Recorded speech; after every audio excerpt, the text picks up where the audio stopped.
My name is Chris Fong, and as the principal engineer, I was involved in this process from start to finish. When I was first approached by the team from Mother Mary Lange in Baltimore, I knew this was going to be an incredible project. Because they knew we were the top tier.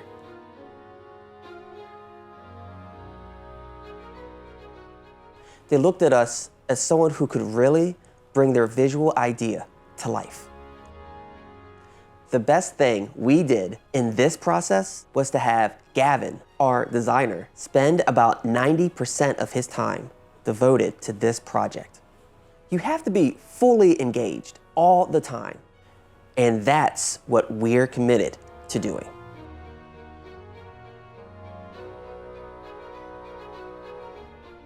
With Mother Mary Lange being located in an underserved community, it feels like giving back to education through visuals, and that feels really good.